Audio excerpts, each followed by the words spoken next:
In the cinematic sea of prequels, sequels, reboots, and reimaginings, the Movie Retakes podcast considers the merits and desires for Hollywood's new takes on our beloved movie classics.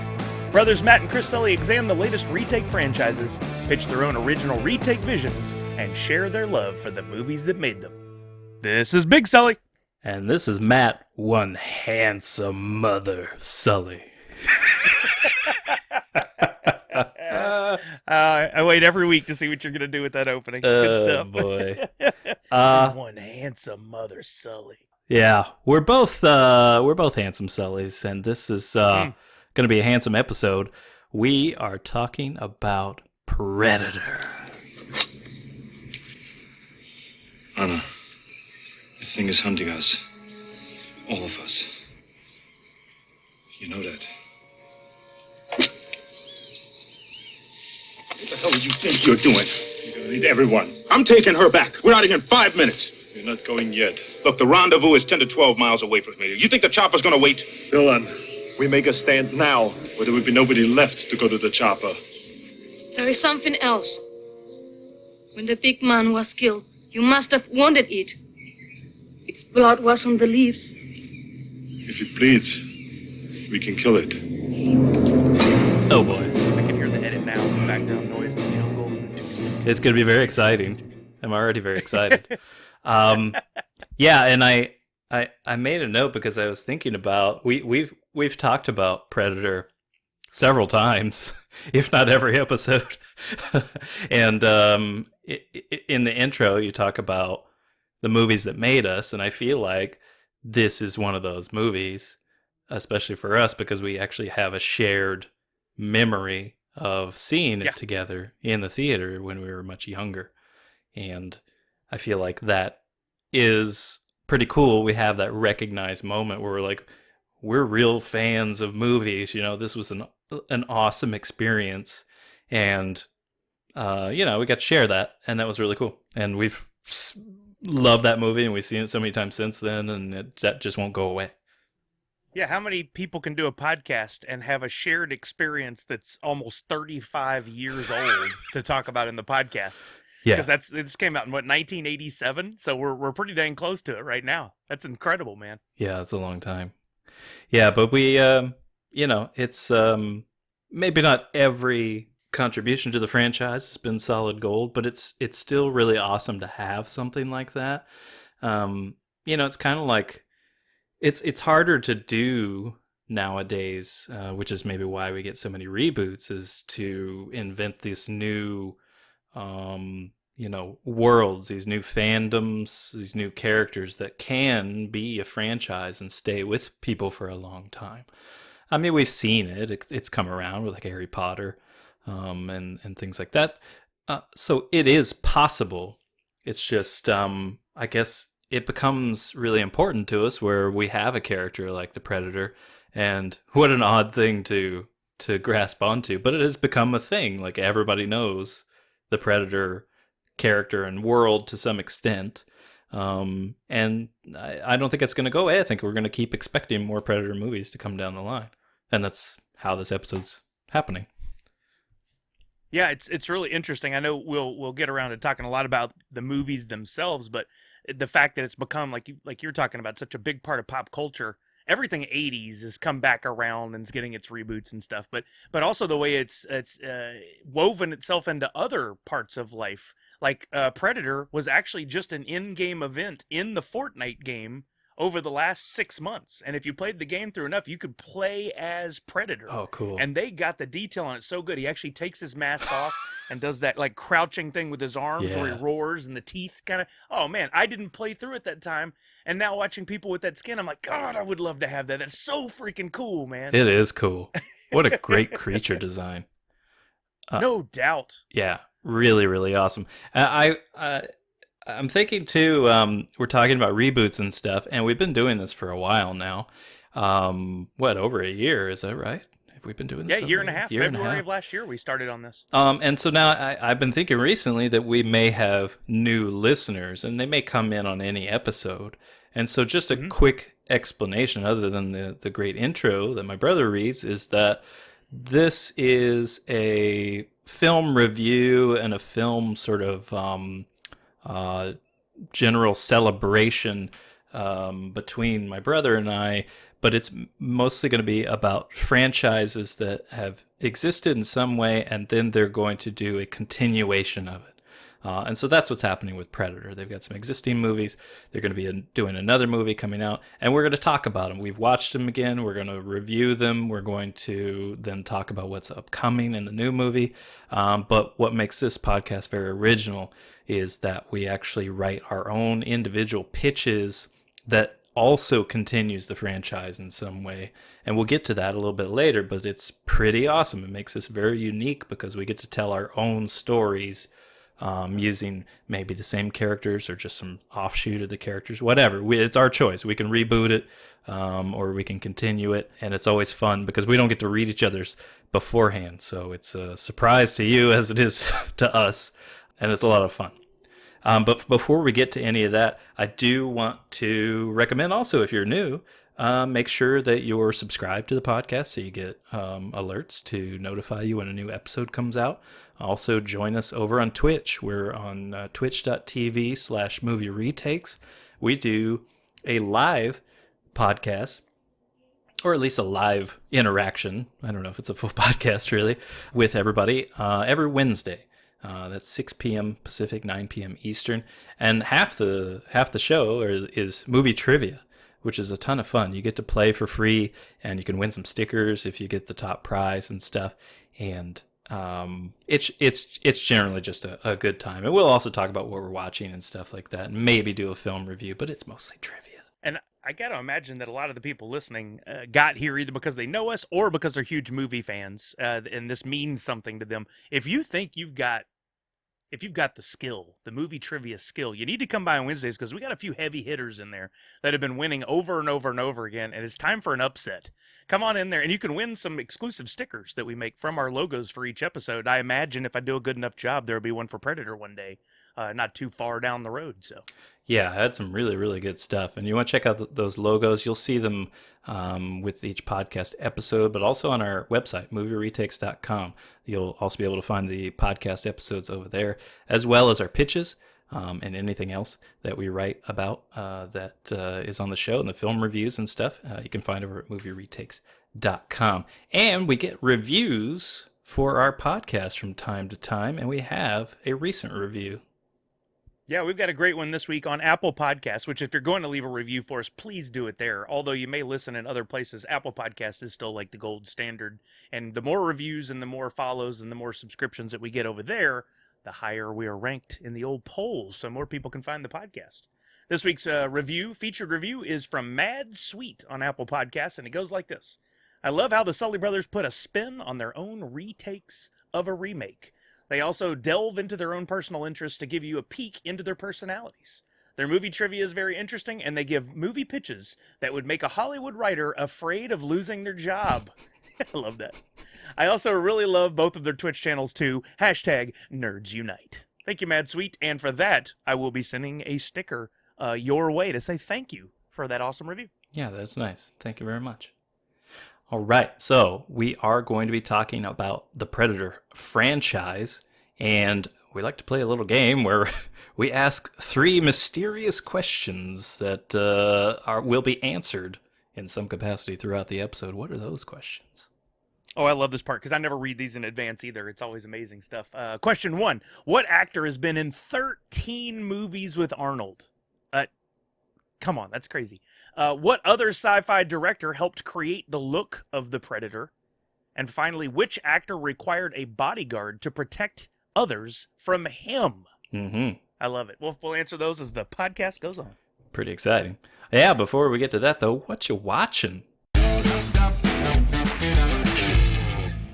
Oh, man, I just can't get enough content these days. I'm always looking for new something, which is why I actually broke down and watched Fear Street, the first 2 parts, over the last couple weeks on Netflix. I think we could do a whole podcast on this one day, but just an amazing thing that they're doing where they've got this overall tale they're telling across the course of 1987, 1977, and as they revealed this week, 1666 is going to be the third part. Oh. About this one witch named Fear. Fier, which is pretty interesting, and the tale of her taking over these two small towns and sending essentially a bunch of serial killers after the residents. It's really interesting. It's really well done, and I love the concept of breaking it into 3 parts, like 3 separate movies. So it's kind of like a mini series, but released 1 movie at a time over the course of 3 weeks. And I've really enjoyed the first 2 parts. I just finished part 2 this morning. I also finally finished The Wire, which I've been meaning to watch for years. I watched all 5 seasons. Got to tell you, one of the better shows I've ever watched, even though it's very dated now because of the technology in the show. But it's one of the best finales of a show I've ever watched. They actually wrapped up the show and did a really good job of closing that loop from all the seasons and all the characters so that when you went to get out of it, you're like, oh, that's what happened with all of them. A couple of exceptions, but I think it's actors they couldn't bring back. But they did a wonderful job. I just rewatched Stargate with Kurt Russell. I love everything Stargate, all the series, which got me into starting over with Stargate SG-1. So I'm set for the next few months because that's a lot of freaking content. And then I've got Atlantis and Universe and all the other spinoffs. There's a lot of those, right? There's at least 3 spinoffs and 2 movies on wow. top of the 10 seasons of SG-1. And they're bringing Stargate back with the Daniel Jackson that was in the series. So maybe Stargate will be a future episode. I know we got some fans out there. Wow. Yeah, I'm very excited about that. Loki, come on. Loving every second of the Loki series on Disney+. Great show. We've got 1 episode left. Breaks my heart to know it's going to end, but I think this is one of the few series we may see multiple seasons of from Marvel, so I'm excited about that. Of course, Monsters at Work started. I watched the first 2 episodes of that. I don't want to spoil anything in case brother hasn't seen it, in case you guys haven't seen it, but I think we've got a really good series on our hands here. And The Tomorrow War on Amazon, one of their exclusives with Chris Pratt and a few other recognizable faces. Really enjoyed that as well. Good popcorn summer movie. And then podcasts, I just haven't been doing many lately. I think I've created more than I've listened to, just because I've been kind of getting more into music on my gym sessions. But I'll be back soon. I love my podcasts. And video games. Of course, I stream on my own channel over on Twitch. And I've been playing a lot of Fall Guys. I've been playing a little Rocket League. And then transitioning into some other games like Knockout City, Warzone. And most recently, I got back to Fortnite, which is why I knew about this Predator character in the game. I'm actually really enjoying Fortnite. I don't suck nearly as bad as I did when I first started playing it, and got a lot of friends that are into it now, so we're having a real good time over there on Fortnite.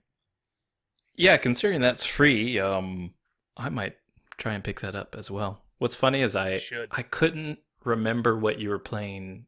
Fall Guys. So Fall Guys has been one of your main games you've been playing for a while. Guys. Yeah. Yeah, and I don't think you plugged it there. You're at twitch.tv/CS Sully, is that right? That's right. Okay. Great. So yeah, definitely check my brother out. Streams like 4 or 5 times a week. Always entertaining and good fun. But I actually downloaded Fall Guys the other day on Steam and was thinking I'd play along and maybe join with you, and only realized that that's not what you're playing it on, and there's no crossplay just yet. So not yet. There is a special mode we can do custom games, and you can come in no matter which platform you're on. So we should have a custom game day so you can join us. Oh, that sounds great. Yeah. So maybe I'll look at Fortnite as well. I too have been watching Loki and thoroughly enjoying it. I was thinking of it the other day from, not to try and get too deep in a show that shouldn't have to be that deep, but like having somebody that we get to see so many versions of them. This is like probably the best show for like self-exploration of a main character that's ever existed, because the show is all about him and the many different factions of his own mind and existence, and exploring that, and then actually evolving as a person and stuff. Very, very cool. And it's just an awesome show. If you haven't checked out any of the Marvel content, you've been hesitant, I honestly would recommend this above anything else. I've enjoyed it so much, and the fact that it is only 6 episodes, you don't have to commit to, some huge overarching 16 movie franchise, to understand a full story being told or whatever. Very, very entertaining, very good show. We watched Richard Jewell, which I had not seen before, Clint Eastwood movie. Really good. Thoroughly enjoyed that. I'll recommend that. We watched Moonstruck, which I think I've seen before, but I honestly can't remember too much about it. Really good. It was so funny. I just didn't remember it being so funny, and it was really good. Cher's just one of those surprising actresses where it turns out she's just a really good actress. So you should definitely try and see more stuff she's in. I know she's not in a bunch of stuff these days, but check out her older stuff. She's very good. Also watched Call Me By Your Name, which was fantastic. That was with Timothy Chalamet, an Army Hammer, and it's basically. Oh, I don't think I've seen that. It's really good. It's basically like it's one of those understated films where it's like it's all character. There isn't anything huge that really happens. It's just a bunch of. It's about relationships. It's basically a love story, and I really, really enjoyed it. I'm looking forward to probably watching that one again. Raya and the Last Dragon, visually fantastic, but everything else, boo. Not good. So I don't recommend that one. What else do we watch? The Tomorrow War, also watched that, and I enjoyed it too. I think a lot of people are dogging it, and it's not a great movie, but it's worth the time. It's got entertainment value. I would watch it. Like, yeah, it's good. Podcasts for me, I always get behind. Mark Maron puts out so many. I don't understand how he does that. The guy's a machine. But I've checked out a few more episodes of him. Just listened to the Steven Soderbergh episode, which was really great. I've never seen an interview with that guy. I really like his work, and just for whatever reason, never seen any like his behind the scenes stuff or heard any commentary or anything like that. So it was brand new to even hear his voice. And I liked him. He was cool. What else? Podcasts, listening to, I had talked about this stuff from Q Code before, and I won't go on and on, but really, really enjoy this. If you're into like more of a serial storytelling kind of podcast, rather than, like a discussion sort of thing, everything from Q Code is that. And the first one I listened to was called From Now. This one is called Ronstadt, and really enjoying it. I'm like 8 episodes in, I think, maybe not that many, 6 or something, but thoroughly enjoying this. And I will continue to go down their catalog and probably listen to everything they have, because very, very good. Great production value, highly entertaining. So check those out if you're looking for something like that. Okay, it's time. What do we got to do? In a part of the world where there are no rules, We pick up their trail at the chopper, run them down, grab those hostages before anybody knows we were there. What do you mean we? deep in the jungle, where nothing that lives is safe. You lose it here, you're in a world of hurt. Showtime, kid. Knock. An elite rescue squad You're bleeding, man. I ain't got time to bleed. is being led by the ultimate warrior. We need the best. That's why you're here. But now, What's got Billy so spooked? there's something out there waiting for us. And it ain't no man. They're up against the ultimate enemy. Holy Mother, God. Nothing like it has ever been on Earth before. She says the jungle just came alive and took him. We cannot see it, No blood, no bodies. We have nothing. but it sees the heat of our bodies and the heat of our fear. Whatever it is out there, killed Hopper. And now it wants us. Arnold Schwarzenegger. Predator. Get to the chopper. Predator. The synopsis of the original. A team of commandos on a mission in a Central American jungle find themselves hunted by an extraterrestrial warrior.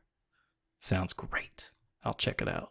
It's got Arnold Schwarzenegger, Carl Weathers, Elpidia Carrillo, Bill Duke, Jesse Ventura, Sonny Landham, Richard Chavez, Shane Black, and Sven Ole Thorson as Russian officer. And he is this week's highlight. You may get an idea of the answer to our first question of who's been in so many movies with Arnold. Sven Ole Thorson was born in Denmark. He's a champion bodybuilder, champion powerlifter, and karate black belt. And at 6'4.5" he is the ultimate antagonist. Beginning with Conan the Barbarian in 1982, Thorson has been in a multitude of Schwarzenegger films, including Red Sonja, Raw Deal, Predator, Twins, The Running Man, Red Heat, Terminator 2, Last Action Hero, Eraser, Batman and Robin, End of Days, and Collateral Damage. Many of those were for stunts, but if you're an action movie fan, you know Thorson. You've seen his face before. He's been in Lethal Weapon 1 and 3, The Quick and the Dead, The Hunt for Red October, On Deadly Ground, and Gladiator. The Rundown, Collateral, I thought it was done. There's more. The Rundown, Collateral, and The 13th Warrior. If you ever have trouble spotting him, just look for the biggest damn dude in the movie. He is massive. Yeah, and he's always. Do you visualize? Do you see who I'm talking about? Yeah, I do. Yeah, I like that guy. He's one of those guys that's just been in everything, and you kind of know you've seen his face and stuff, but you never really put a name to him. You're like, I know I'm going to be fine with this guy in here. I just don't really know him. But yeah, that dude's been in everything. Impressive. Predator was directed by John McTiernan, who also did The 13th Warrior. So maybe he likes Sven too. The Thomas Crown Affair, Die Hard, and Die Hard with a Vengeance. Last Action Hero, The Hunt for Red October, as Sven was in there, and Medicine Man. John McTiernan is a great, great director. Really enjoyed all his stuff. Writers for Predator, Jim Thomas and John Thomas, a brother writing team who also wrote Executive Decision and Mission to Mars. And this came out in 1987, same year as Running Man, also Schwarzenegger, Lethal Weapon, and Beverly Hills Cop 2 were big that year. But 3 Men and a Baby topped the box office. Okay, cool. Action fans got theirs, but then there was something for the family on top. Box office, $18 million budget for Predator, $98 million made at the box office. So pretty decent. Probably really good for the time. Yeah, I was going to say, that probably translates to more like 500 million nowadays. Yeah. Because there's so many more screens and ticket prices are more expensive. And I'm having trouble with this rating. Rotten Tomatoes says 81%. And I feel that's low. No, that's definitely low. I mean, this is, to me, I know I have about 150 films in my top 10, but it's one of my top 10 films of all time, hands down. One of the greatest sci-fi creatures ever made. Hands down, just amazing. And it's a perfect film. It's as close to a perfect film as you're going to get. Every frame feeds into it perfectly. There's a little blend of humor along with a bunch of action. And it's the 80s to me were Stallone and Schwarzenegger. Oh, yeah. Everything was those two. And we always wanted the movie with the two of them in it. We didn't get it. But we have these wonderful tentpole films like this and Commando for Schwarzenegger. Terminator 2, of course. But this one just ranks up there as one of my favorites all time, and I can never get tired of watching it. It's time to let old Painless out the bed.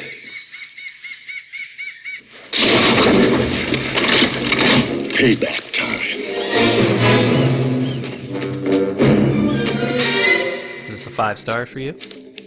Absolute 5-star. And you know what? Watching it this time, I'm trying to look through these films with a different lens. I did rewatch Predator, Predator 2, and The Predator. I had seen Predators recently, which that can get confusing, but I rewatched it again, and that music in Predator, the simple beats, there's a running bit of music that's used throughout the film, is as iconic to that film as the Back to the Future music is. Like, you hear it and you're like, oh, that's Predator. Yes, I love Predator. You can be in another room folding laundry, cleaning the dishes, you're like, oh shit, Predator's on, I got to get in there. That's great. I love that music. It's just so iconic. I think it's actually the same composer. I think it was well, that makes perfect sense. Silvestri or something. Yeah. You're right. Great music. I also want to give this 5 stars, but I'm in the same boat with like The Matrix or whatever. This is a fantastic action film and a sci-fi film, and I freaking love it. I will watch this 100 times more. But I'm trying to stick to a rating system where it's recommendations based off of like genre and stuff. And when we get into 5-star things, it's more like it moves beyond the genre, so I can recommend it to everyone. I don't think I can recommend this to everyone. I don't think this is everyone's cup of tea, if you will. There's too much blood in this tea. So I'm giving it 4 stars, but man, that hurts me to do. I want to give it 5 stars. I don't How know. about give it 5 stars and then follow it with one of these, like a hand over your face with just one eye peeking out? Everyone should watch it, but if there are those scenes that you think are going to bother you, maybe we'll warn you when those are and don't watch those scenes. Like if you don't want to see a skinned human being or someone's skull ripped out of their back, there's a couple scenes you might want to avoid. Other than that, perfection. Yeah, no, it's I love it. just a great movie. Highly recommend. All right, let's move on to Predator 2. 10 years ago, one of his kind stalked and eliminated an elite special forces crew in Central America. There were 2 survivors. That's right, Lieutenant. Otherworld life forms. Huh? A fucking alien. The Predator returns to Earth, this time to stake a claim on the war-torn streets of a dystopian Los Angeles. Cool, we're moving into the city. Predator goes to the big city. Actors in this are Danny Glover, Gary Busey, Ruben Blades, cool name, Maria Conchita Alonso, sorry Maria, Bill Paxton, Robert Davi, Adam Baldwin, who you recently interviewed. I did. Where was that? A real pleasure. Tell us a little bit about that. Yeah, so a couple weekends, 3 weekends ago for us here, that was in June here of 2021, I was invited to Washington State SummerCon to be a on-site streamer and do a little bit of the old social media and stuff from the con to share what's going on up there. And I had 2 guests that I got to interview on stage as part of my duties there. One was Mike Coulter from Luke Cage, who was just amazing. But the other is somebody I've been a fan of since I could think all the way back to The Bodyguard, a movie he did in the early 80s that I saw as a kid. And he's been in so many things I love over the years, from Predator 2 to Firefly to The Last Ship to Independence Day. And then he shows up over and over again in these different films and TV shows. Chuck, that I love so much. I got to interview him on stage the day before. Actually, my favorite part of all this was the day before I got to interview him on stage. I got to go up and cut the line and was introduced to Adam Baldwin, not as a fan, but as basically a coworker. They're like, you're going to interview Adam tomorrow. We shake hands, talk a little business. Shake hands, I go on my way. It was the most surreal thing ever because I've been watching this guy for 30, 40 years on TV, and to have this discussion with him on the inside, I'm like, I'm talking to Jane. This is awesome, but I'm trying not to freak out. And then on stage, I just held my shit together long enough for her to do a good job on the panel, and I think it went really well. It was a lot of fun, and he has such a body of work. Full Metal Jacket, I'm just thinking of things that pop up as I go along. He's such really a good body in that. of work that what do you even talk about? I did a few minutes of conversation more to get to know him and then let the audience kind of dictate where the conversation went. And we did talk a lot of Full Metal Jacket. That was the one that came up the most. Yeah, and I think that's the preferred format. I mean, you have everybody show up to if it was like a one-on-one interview and there wasn't an audience, then you could do anything you want. But it's nice to let everybody else ask their questions. That's really cool. I'm glad you got to do that, and you did do a great job. We watched it, and it was fantastic. All right. Thank you. We don't get McTiernan for this second one. We get Stephen Hopkins, who did A Nightmare on Elm Street 5, The Dream Child, Judgment Night, remember that one? Blown Away. Best soundtrack ever. And Lost in Space. Oh. People weren't huge fans of Lost in Space, but I thought it had entertainment value. The writers are the same, however. The Thomas brothers, Jim and John. This came out in 1990. And when was that? That's 3 years later, right? 3 years later. So not too long of a wait. The budget on this was $35 million, and it only got $57 at the box office. And that's why you know we didn't what? get a third one a couple years later. People did not like this movie. 20% on Rotten Tomatoes. And I gotta say, I think it's unfair.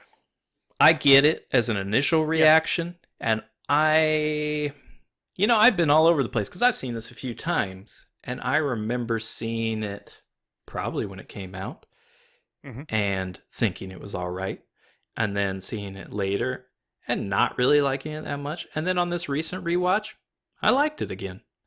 Yep. It definitely is dated. I think there are some issues, but overall, I get what they were going for. I think there's some stuff in there that people don't even see as far as how the Predator was treating Danny Glover, how that, like, there was a respect going there, and how he was, that was his, Danny Glover's crew, and it was very much reflective of what was happening in the original Predator, just a different location. I thought there was some cool stuff. Maybe the gang war stuff could have been treated a little bit differently. We talked about where they could have taken it different directions, where we could have gotten to see a little bit more of gangs being involved, or maybe Danny like had to unite with the gangs, you know, like the cops and the gangs had to work together or something. And then they bring in this element with Gary Busey and like the secret organization that already knows, which I'm kind of into, but also not. It like I said, it had its quirks and it wasn't overall great. I feel like the ending helps a lot. Like, I think that ending was a game changer for that movie. And I guess it's been out for 30 years, so we could... It's not a spoiler now. You're good. Yeah, we by can at talk least a couple about years. it. But yeah, very, very cool. I like that they add a little bit more to the world, the canon of the Predator, and we get to know that they have been coming here for a lot longer, and that there are more of them. And I don't know, I ended up liking it. For me, I gave it 3.5 stars. You know what? I was thinking the same rating. I think that movie, Danny Glover was a really interesting choice to take the lead on that one, because we knew him from the Lethal Weapon films, which apparently he did another one around the same time. He was a big budget star. He was A-list, maybe B-list at that point. I don't know where you'd consider him. Interesting choice, because I don't know if Schwarzenegger passed on this one. Maybe we'll get to it at the trivia in the end. We did. What happened with him. Interesting to do it that way. But the highlight was seeing more of the Predator weapons, the other Predators, like you mentioned at the end, to get... The writers did a great job, the Thomas brothers. Did a wonderful job of continuing this idea of the Predator going up against Earth's finest warriors. And I love that we went from this military guy to now a cop. I thought that was interesting. So he's going a little bit different direction. Clearly they've advanced. Some of these weapons are super cool. It was actually, I think part of what made that movie a little weird is it was made in 1990, as you said, but it was set in 1997. So we were getting this weird... in the future, what things will be like, and they were really playing up the idea that the Predators come to Earth when it gets hottest. They talked about that in both films. But then after that, we don't really hear a lot about the heat. They kind of let that, in the other movies, I mean, in Predators and the Predator, they don't really hit on that as much. It's not a big part of the story, but I like that you could tell the Thomas brothers were working on creating this universe instead of just a couple of films. They were really starting to expand on the characters and the weapons and what we could expect to see from them in the future. And I love their vision, because clearly it led to a lot of fun stuff in the future. But I agree. Something was off about the film in the way it was directed and cut. So that's why I wouldn't give it 4 or 4.5 stars. But I'm with you too. It kind of went through this weird arc over time. Really liked it because it's more Predator. Thought it kind of fell by the wayside for a long time, and a lot of people didn't care about it. And now, seeing it again, I'm like, respect. They did a really cool thing. Yeah, it feels dated, but it's awesome. Yeah. What was your... Are you 3.5 also? I give 3.5 as well. Yeah, that's what I had in my mind before you said it. So. All right, cool. Yeah, I agree. I think if you are a on the fence Predator fan or something, where you've seen the first one and maybe you're hesitant to see any more, or you haven't seen this one in a while, go check it out again. I think it's worth another viewing. All right, so before we get to Predators, hold on, before you get there, I want to say it really felt like they were leading to a Predator 3 back then, where we were going to get to go and see either the past or a lot more of the Predators, and I'm really bummed we didn't get one, because wouldn't it have been cool to bring together some of these concepts from the first two films? It's a bummer that it didn't do well at the box office. I think, well, some of that I believe we'll talk about in the trivia, and... Cool. You might just get what you want in the new Predator. Ooh. All right. Sweet. All right. So we did not consider this as part of the main franchise here, but I do want to at least speak to these other films, the crossover films with Alien versus Predator, because one of my favorite things about the Predator franchise is how early on and continuing throughout the franchise, comfortable they were with the idea that these were the same worlds and that the xenomorphs were part of this and that those two species had already had their interactions with each other in the past. I think that's really cool. Yeah, I mean, it is cool. Yeah, and that happened in video games and comics and the movies. They do that a lot, the crossover. Yeah. All right. Alien versus Predator. And I'll read through some of the basic stuff here. During an archaeological expedition on, well, I can't pronounce that, Buvatoya Island in Antarctica. Sorry about everybody who lives on Buvatoya Island if I butchered that. We have a lot of listeners there, apparently. I know, it's a huge demographic. We've lost all listener out of Buvatoya Like, boo Island. to you, sir. You can't pronounce it. A team of archaeologists and other scientists find themselves caught up in a battle between the two legends. Soon the team realized that only one species can win. Yeah, another writer maybe could have done that. Actors in this were Sanaa Lathan, Raoul Buva, Lance Henriksen, fantastic, Ewan Bremner, Colin Salmon, sure, Tommy Flanagan, Joseph Rye, Carson Norgard. Thanks everybody for having difficult names. Director of this was Paul W.S. Anderson, who did Mortal Kombat, Event Horizon, Resident Evil, Monster Hunter. Also, he wrote it. It came out in 2004, and I think that's why we need to talk about it, is because we get a huge break from the main Predator franchises. This goes on, by the way, this is only like 30% on Rotten Tomatoes, so people weren't really thrilled about it, but it did make some money. They all went to see it. 177 million at the box office, more than the other Predators. Almost combined, wow. I think. Maybe is combined. So they immediately made another one. Well, maybe not immediately. It was in 2004. They made Alien versus Predator. Or is that immediately? That is the same year. Alien versus Predator Requiem was rushed out, I guess, in 2004. Also made 130 million at the box office. So they were making tons of money off this, but nobody liked it. It was 12% on Rotten Tomatoes. And I never saw that one. Based on that. I did. You did see that.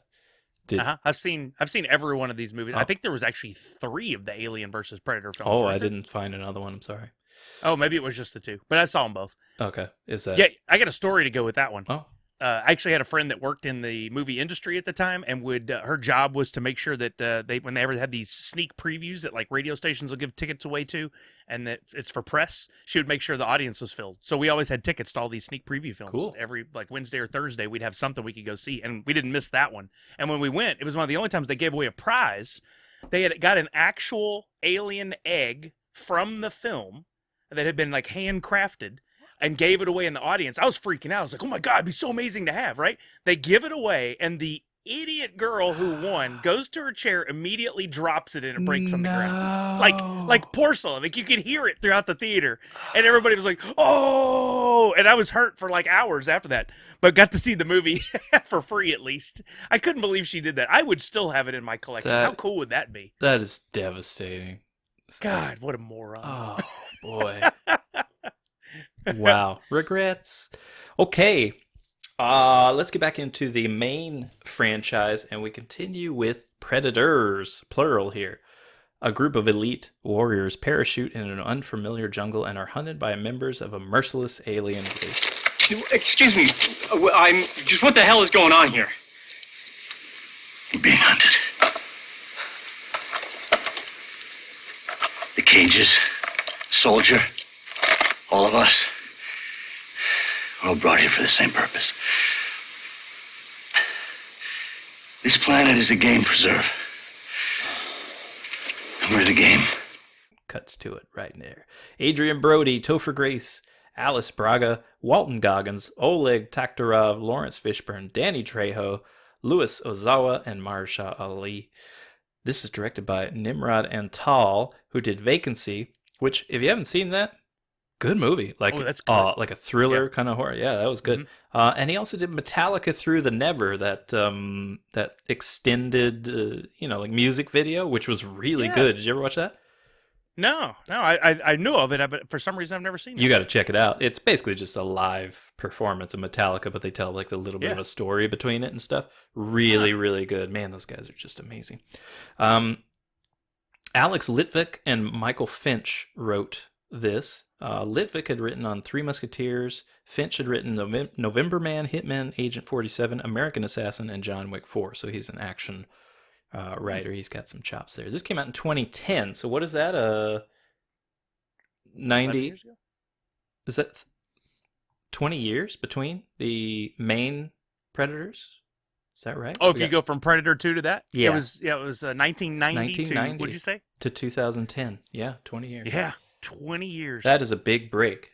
And a lot of people, that's how they consider this, is that the Alien versus Predator is some kind of offshoot. It's not really part of the main thing. Yeah. And that's kind of what we're doing here. So Predators was a $40 million budget. I don't think that's much different than the other ones. That's it? Wow. But it did 127 at the box office. So probably the most successful Predator without any other aliens in their movie. A decent rating, 64%. I remember... Well, what did you think? It's directed by Robert Rodriguez. Did you say that? No, I can't it's remember if not. you said it. It's not. It's not? Rodriguez was a producer and a writer. I thought he directed it. Of the original story. It's Nimrod and Tall. Interesting. For some reason I had it in my head that he was the director, but he definitely had an influence on it. And I think I really enjoyed the movie because, one, the Alien versus Predator movie was good, but you didn't have characters you were behind. And it's hard to root for the alien or the Predator because they're fun, but they're the bad guy, right? So in this one, you get back, like, I don't like Adrian Brody. I can't stand him as an actor. I just assume he never act again. But I don't know why. I don't know what it is I have against him. It's like the Subway guy. I just knew I didn't like Jared from day one. Turned out to be a pedophile. I'm not saying that, Adrian Brody is one, but I get a weird vibe off of him. Anyway, I don't like him, but I love the movie because we had these great characters. Everybody you listed on that. I mean, hell, I forgot Mahershala Ali was even in it. Mm-hmm. He's about to be Blade. Mm-hmm. So many great actors in this film. And then we got to see more Predators and more technology. Lawrence Fishburne was fantastic in it in a weird, crazy way. I mean, I really enjoyed everything that went on in this little... the fact that they were pulled off Earth, too. They were out of their comfort zone.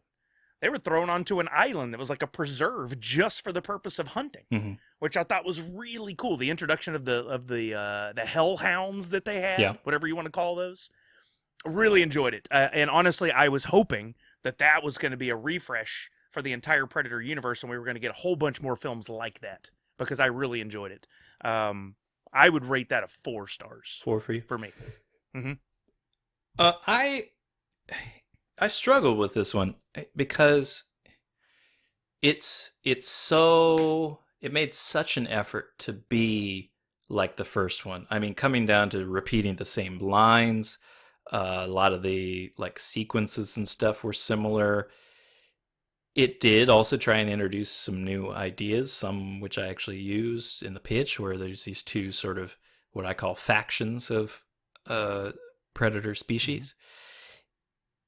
But overall, I feel like it couldn't really stand alone. I did like that they tried to spend more time with characters, because my biggest problem with Alien versus Predator was we get all these characters, and then 5 minutes into the action, they're all dead. Like every single one of them, except for the girl, and she lives. Yep. And was a cool story after that. But like we get no time to even see them try and put up a fight. It was really disappointing. And they did try and work with some characters here. I didn't really care for all the characters, and some of the choices they made in where they went, I didn't like. I thought the whole concept with Topher Grace and what they ended up, his character has been, I thought it was just dumb, like straight up dumb. Oh, I thought that was really interesting. I didn't like it. It would have been fine if it had come out sooner in some way, but like they tried to make it a little bit of this. It just didn't fit at the very end. Like all of a sudden now he's gonna, well, whatever. I didn't like it. For me, it's 3 stars. Still definitely gonna hit on the genre. You get your action, and there is some entertainment value here. I don't think I'll watch it again. I didn't get enough from it that I'm gonna be watching it again. You also get more of that universe I was talking about, where the Thomas brothers had set it up, and we learn now that the Predators are clearly watching us regularly, because how would they have selected these individuals, especially the Topher Grace storyline? They had to know things that most people didn't know. They're clearly monitoring us all the time in order to be able to pick those people out. Somehow, drug them and drag them to another world and drop them off and then fight them. I mean, how cool is that? That's awesome. Yeah. Well, that's definitely, I mean, that is a change for sure. It's like, what do they have, files on every single human? Yeah, because if he had not been caught at all previously, then that's pretty wild. Yeah, pretty invasive. Hey, stay out of our business, predators. All right. We'll get to that later. Yeah. All right. Well, we move on from there. Years later, what do we get? 8 years later, we get The Predator, which I believe originally was supposed to be a reboot and then did not become a reboot. This was a continuation.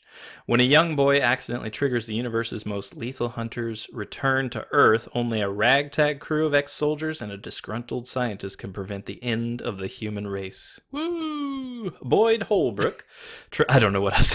Trevante Rhodes, Jacob Tremblay, Keegan-Michael Key, Olivia Munn, Sterling Brown, Thomas Jane, Alfie Allen, Augusto Aguilera, Jake Busey, and Yvonne Strahovski. Directed by Shane Black, who you may recall was in the original Predator as Hawkins. Let's talk a little bit about Shane. As a director, he's done Kiss Kiss Bang Bang, Iron Man 3, and The Nice Guys, which The Nice Guys is one of those movies that surprised me, and I really, really enjoyed it. I anticipate watching that many more times. Great movie. It's fun. He's also a prolific writer. He wrote Lethal Weapon 1, 3, and 4, The Monster Squad, The Last Boy Scout, Last Action Hero, The Long Kiss Goodnight, and also Kiss Kiss Bang Bang and Iron Man 3. Dude has been writing. Along with him is Fred Decker on this, who wrote Night of the Creeps and helped on Monster Squad and wrote RoboCop 3. Like I said, this is 8 years later in 2018. They increased the budget to $88 million here, got a little bit more money, and got 160 back at the box office. It did decent at the box office. I think people were really excited about this. The poster alone is just freaking cool. Yes. Oh, with all the skulls and stuff. However, after viewing it, they immediately wanted a refund. 33% on Rotten Tomatoes. Not well loved. And I have to agree wholeheartedly here. I did not like this movie. I didn't like it the first time I watched it, and I did not want to watch it again. And watching it again, I'm like, yeah, I confirm. I do not like this. 2.5 stars for me. What'd you give it? 2.5. I was mostly unimpressed on the first viewing because I did expect something different. This was much more... There's a lot going on. The basis for the other Predator films that made them so good is it was really focused on the Predator and the fighting. In this one, we had the kid and we had the technology, and clearly the Predators have upgraded, and we've got this side story of a rogue Predator, and then the super Predator and the hounds. And look, I like knowing more about the Predators, but I felt like they tried to cram a lot into one movie.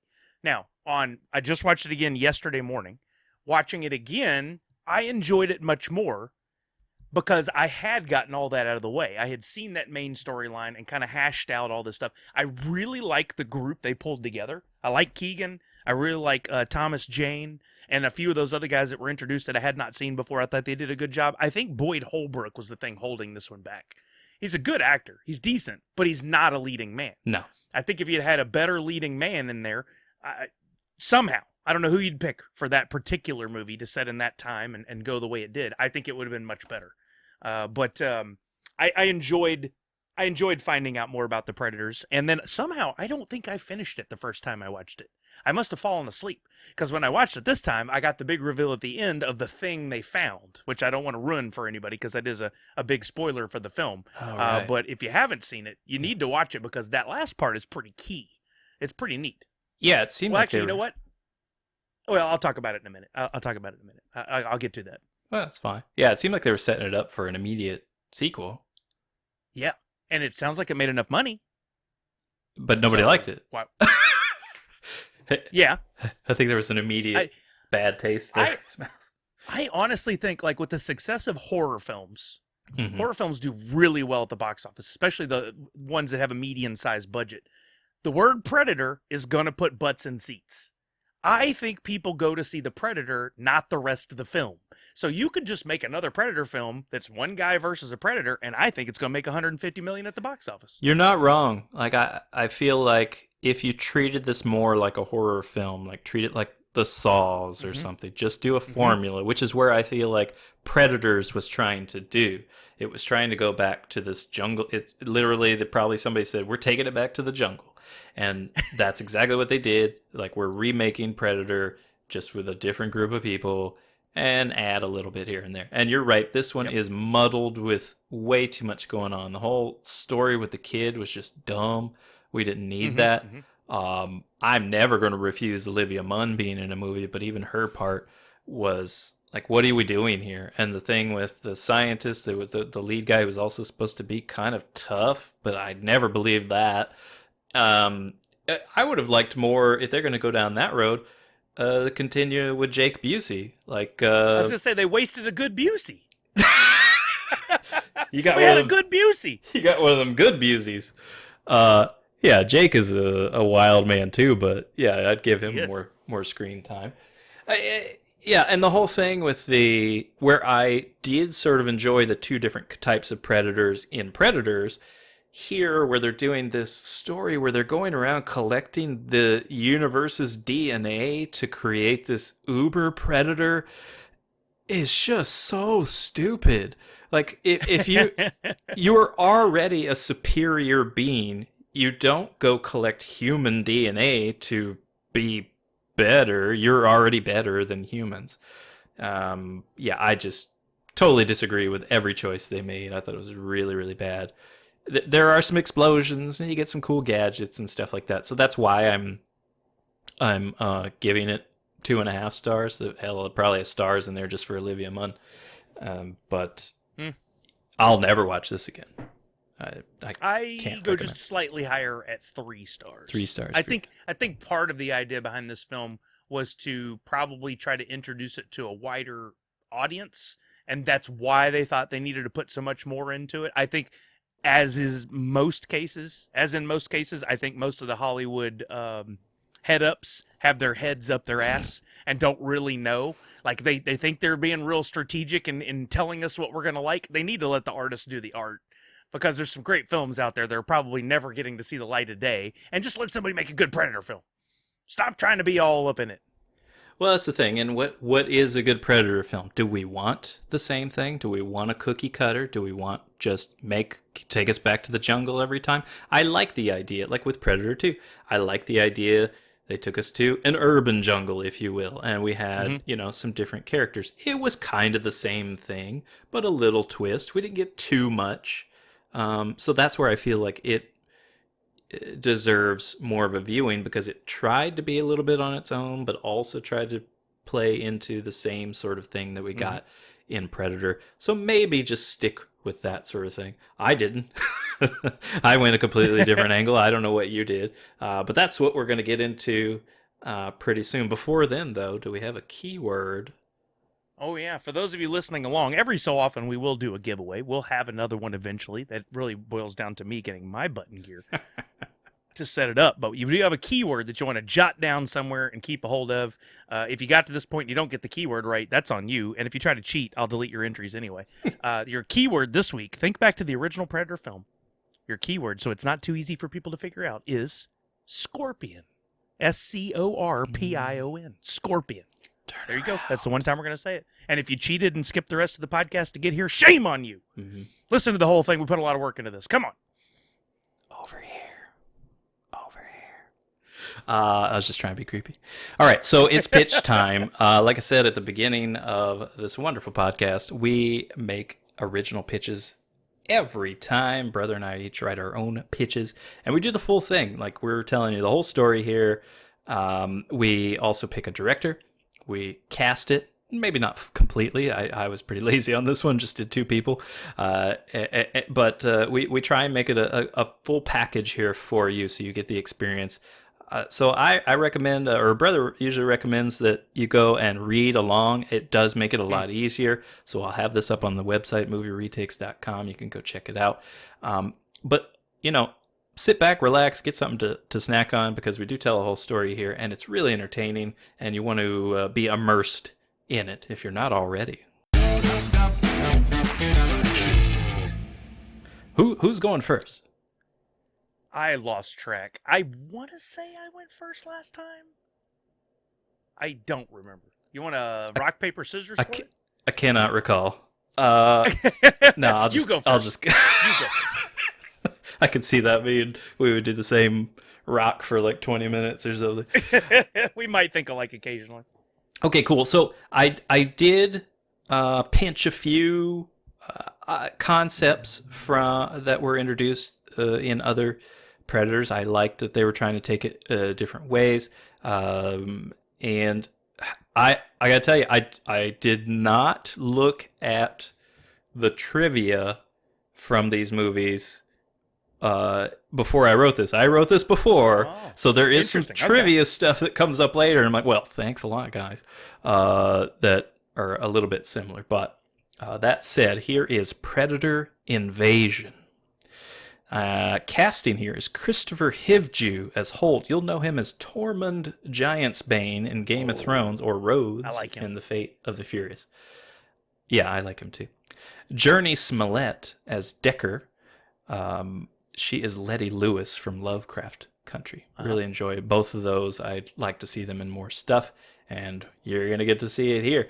Director, I want this to be a freight train of action. You get very few breathers in this, and the guy who does that best is Ilya Naishuller, who did Hardcore Henry and Nobody recently with Bob Odenkirk. Was it? You made fun of earlier having to say names. Was it a requirement that people have an interesting last name? I guess so. I did it to myself, didn't I? Sorry, me. I'm sorry. I won't interrupt. No, it's fine. All right. Get your snack, sit back, relax, listen to Predator Invasion. Sonny Holt is with his family in the Appalachia Blue Ridge Forest, driving into town for bait and beer. He's ready to begin retirement from a long military career when the news on the bait shop's TV reports that the International Space Station has mysteriously exploded. Boom! Everyone gathers outside to view the fiery show in the sky as pieces of the station burn in the atmosphere. Then another object emerges from above. An alien ship is descending on planet Earth, and it's close. A brief exchange with his wife, and she scoops up the kids into the Jeep and heads back to the cabin. Holt borrows the shop owner's car and trails the ship as it nears the ground. Massive and menacing aliens emerge from the craft. They're beetle-like with black eyes and shiny exoskeletons. These are the Huai-Dan. They're snarling and yelling as if they've already conquered this new domain when their leader's head suddenly explodes. Holt reloads his rifle, but the beasts are already after him. He leads them into the forest where he kills two of the beetlemen with a knife, then doubles back to the alien ship.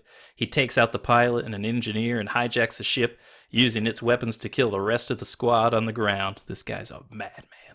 In just a few minutes, he's saved the planet. Well, not quite. Holt looks on the horizon, spotting millions more of the same alien ship coming down from the sky. He's not happy. Holt pulls a gas can from the car trunk, tosses it in the ship, and sets it alight. It explodes, and the title card slams onto the screen, Predator Invasion. Wicked. Holt emerges from the smoke, looking ragged and scarred.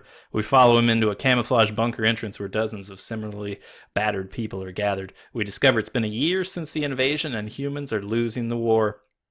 The feeling is somber, but the rebel group has a visitor, an old military friend of Holt's. Colonel Black says the government has had knowledge of another alien species, one that has been visiting Earth for a long time. Holt questions if they have technology that could help them in battle, and Black says yes, but that's not what they're after. A scientist companion of Black's explains that this predatory species has sent young warriors to Earth as a proving grounds, and that they may have guided early human civilizations to be worshipped as gods, but recently she thinks it may have been more than that. The scientist, Ashley Decker, explains that for the past few years they've been deciphering the alien language to read text captured from one of the fallen aliens' personal computer. It reads of multiple alien species that spread across the universe, conquering planets and killing or enslaving its natural inhabitants. She thinks a similar invasion happened to the Yucha long ago. This is a name for the predator species that apparently is commonly used. Yucha. Which forced them to become brutal warriors, predators of the invading species. Holt is unimpressed. He says he doesn't get how any of this is relevant. So there's even more hostile aliens out in space, Holt says. We need to deal with the current invaders. That's what we want to do, says the scientist Decker. According to this figure captured from the Yucha's computer, she holds up a drawing of a familiar beetle alien invader. The same Huai-Dan that invaded Earth had invaded the Yucha planet long ago. You think the Predators can be allies? Asks Holt.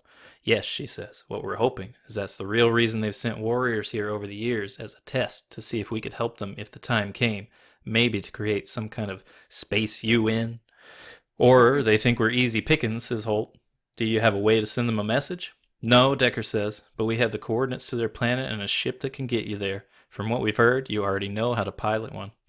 Over a few scenes, Holt understands and agrees to the plan, taking a few great fighters and Decker along for the ride, along with a mysterious and smelly package inside Holt's bag.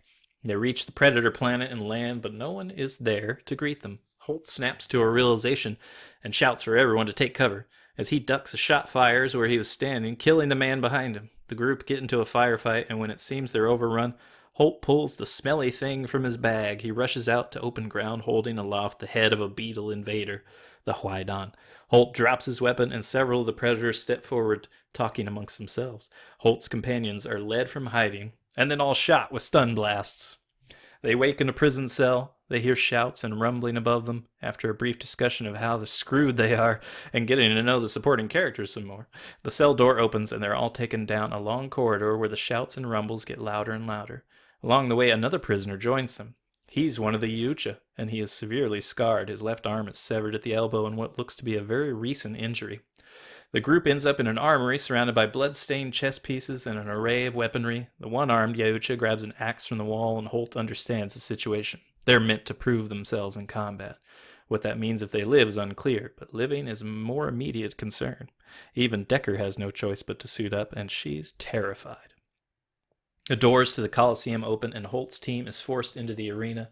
Surrounded by skulls of the fallen and hundreds of shouting Yaucha, the gang holds their weapons aloft, waiting for the enemy to be unleashed upon them. They expect more predators, but when the doors open again, out come 3 xenomorphs.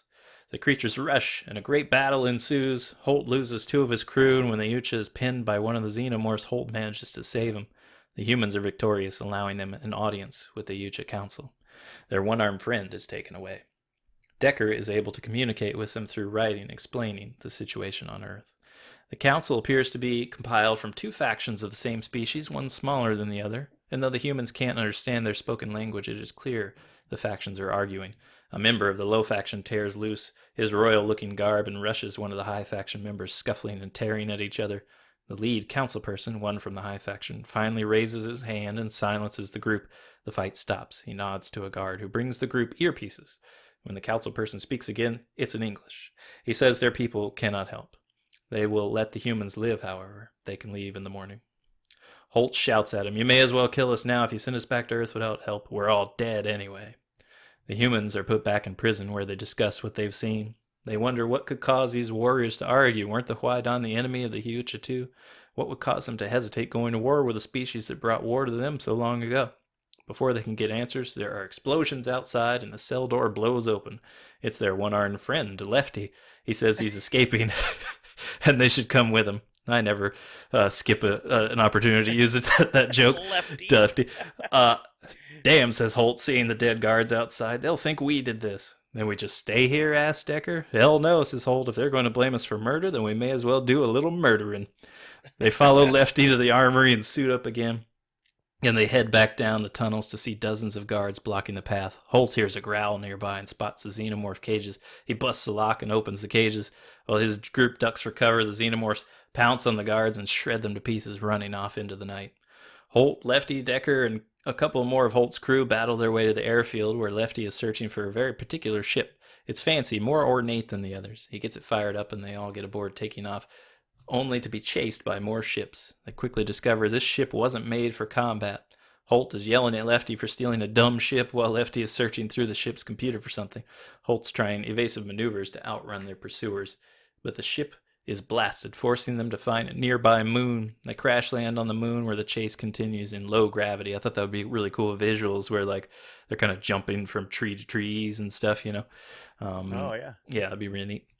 As the humans and Lefty hide and fend off local hostile creatures, they discuss what Lefty was after on that ship. He says his father, so they still have the translators in their ears. He says his father was the former head of the council and was murdered without being properly challenged in arena combat, and somehow he was blamed. The council sentenced him to fight as a gladiator until his death. The reason his father was killed was because his people, the low faction Liucha, were in dispute with the high faction group over the Huaidan. While the high factions had spent years negotiating peace, the low factions felt peace was a betrayal to the generations of their people before. They wanted to fight. His father wanted to fight. For speaking out again and again, he was finally silenced. Furthermore, Lefty believed that the high factions weren't just negotiating peace. He thinks they were planning a full extermination of the low factions with the help of the Huaidan, along with their pets. You mean us? Holt asked. Yes, says Lefty.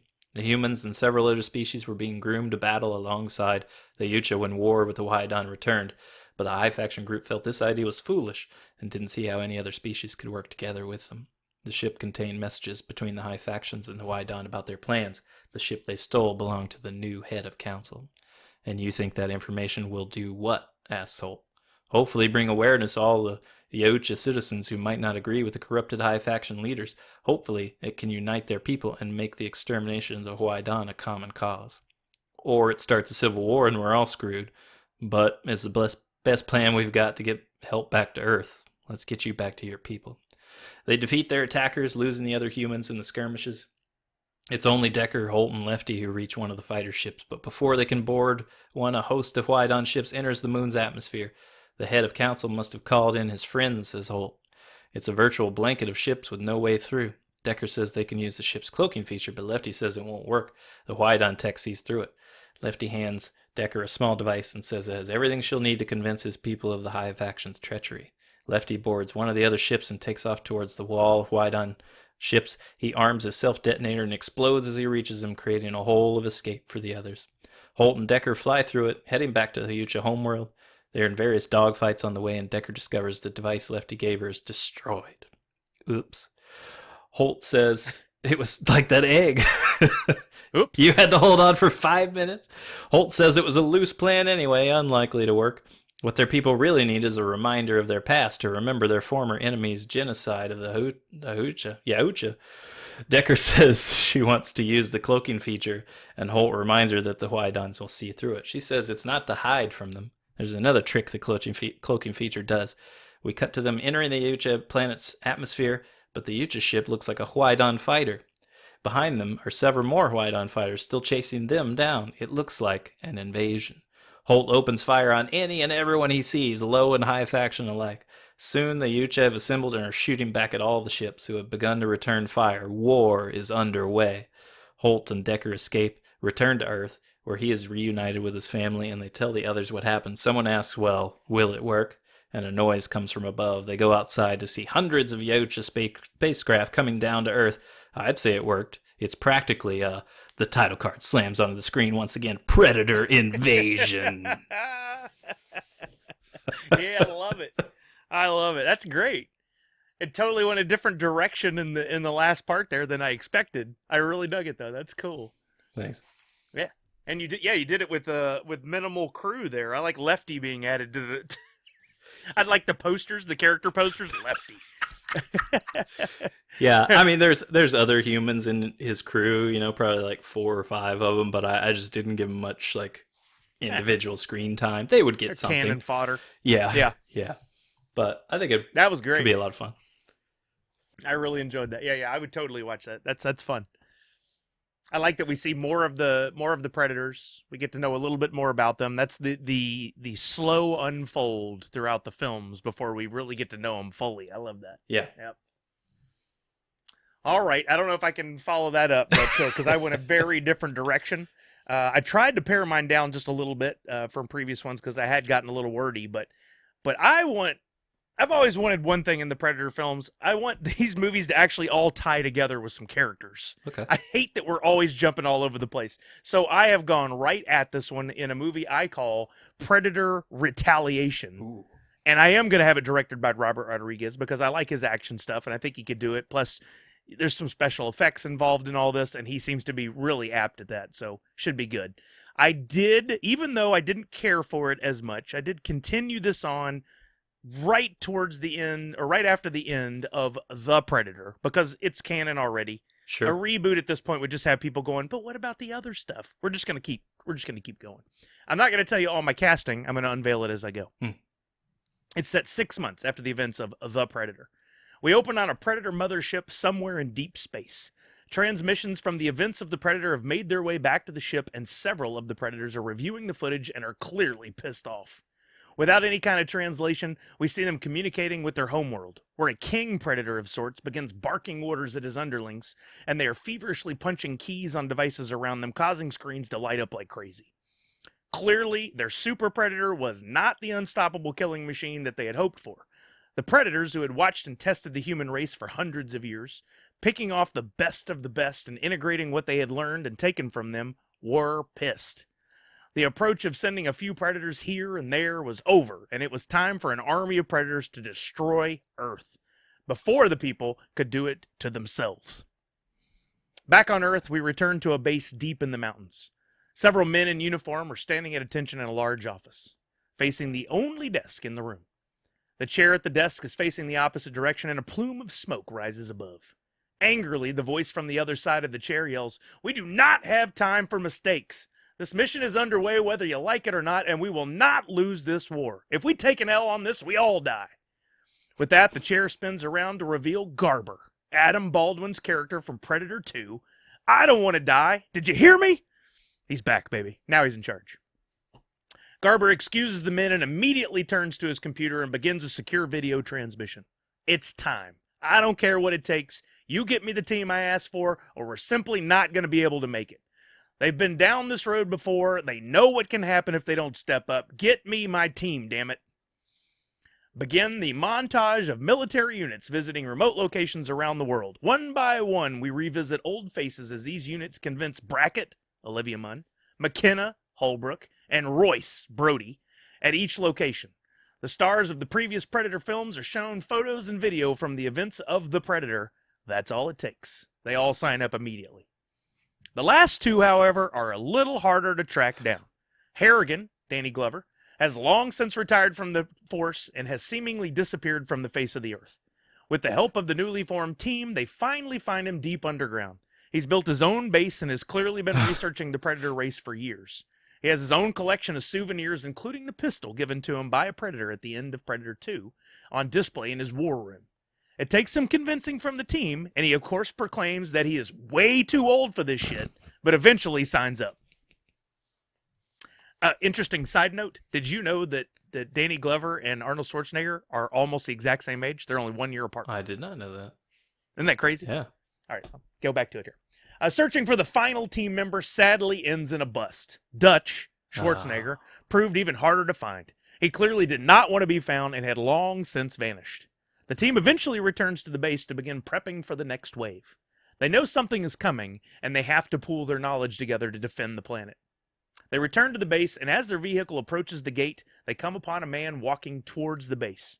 Soldiers are already pointing weapons in his direction and shouting for him to turn around and leave. The truck pulls up alongside the man as he takes down his hood to reveal it's Dutch. He turns to the driver and says, "I told you I'd be back. I understand you're building me a team." I lost the accent halfway through that because I can't do it. It worked. I like that line. "I understand you're building me a team." Fast forward. The team is introduced to the new tech that the military has been cooking up and the new suit that had been provided by the Predator Traitor. If you haven't seen the Predator, I do have to spoil some stuff for you here. That was the latest film. At the end, they do find this thing that was provided to him by the Traitor Predator, which was like an armband that went on and would turn into a full mech suit that looked like a Predator with all like 10 times the weapon power of any one Predator, like 8 of those missile things on its shoulders. Anyway, it's a badass. So they have one of these. It had only been a few months since the military had discovered the suit, but with the help of Rory McKenna, that's the kid, I worked him in a little bit, who had managed to translate the alien language in OS, they had managed to build another Predator mech suit and a ton of new weapons based on the alien tech. The team has about 5 minutes together, and Garber tells them that they'll have whatever they need to defend the planet from the next attack. As he's making the offer and the team is making jokes about how the planet's screwed, a series of alarms and flashing screens goes off. The Predator ships have already been spotted in deep space, and they are headed in at a blistering pace. It's only a matter of few days before they reach Earth. The data on the incoming ships shows that there are dozens, maybe hundreds of ships like the ones that we've seen in previous Predator movies, and one mega mothership behind the fleet. The team quickly realizes there is no way a ragtag bunch of survivors, a couple of which are in their mid-70s, could possibly defeat an army of this size. Even if every country and every military branch in the world were warned of this incoming attack and armed with the knowledge of this team, they wouldn't stand a chance. That's when Royce offers up a crazy plan: attack the mothership itself. After the initial response of "there's no way" from the team, they break down the logistics. Using the ship he returned to Earth on, from Predators, and the tech provided by the traitor Predator, they could possibly sneak into the mothership and disable it, or better yet, destroy it to stop the attack on Earth. As crazy as it seems to the team, they've all been through some next-level craziness already, and know they're all doomed if they don't try. So off to space our team goes. Using the alien tech, the team is able to sneak on board the mothership. But once on board, they have a hell of a time navigating the areas of the ship and finding the control room, or engine room, to take down the Predators. Along the way, they see room after room of collections from other alien races, maps of worlds all over the galaxy, and the Predators are using for different projects, new alien tech, and more. They collect and use what they can along the way, including some alien blood from the xenomorphs. We both went that direction. Nice. A handheld sword thing that looks like a lightsaber, and several blasters. Eventually, the team makes it to an engine room and is able to plant explosives all around the room. They're just about to head back to their ship and return to Earth when the Predators detect their presence and initiate some sort of anti-cloaking tech that gives up the team's whereabouts and makes them visible to the Predators. The fighting begins, and Dutch and Harrigan suit up in the Predator killer suits to lead the team. They're old, but the suits help them out. Yeah. They fight through a dozen or so Predators, taking each of them down quickly, but those were the Predators that were not suited up for battle. As they make their way to the ship, they come up against some guard Predators that make things a little more interesting, but thanks to the weapons and xenomorph blood, they're able to fight them off too. Eventually, the team escapes on the ship they arrived in and heads back to Earth. They see the mothership explode from space and begin to celebrate. The smaller Predator ships are adrift in space without power, and it seems the team is won, until they notice a few ships being pulled towards Earth by gravity. Oh. By that time, everyone on Earth was aware that this was happening, and everyone is on the hunt for the Predators. At each landing site, military personnel begin battling the Predators and, with those numbers, are able to quickly take them out.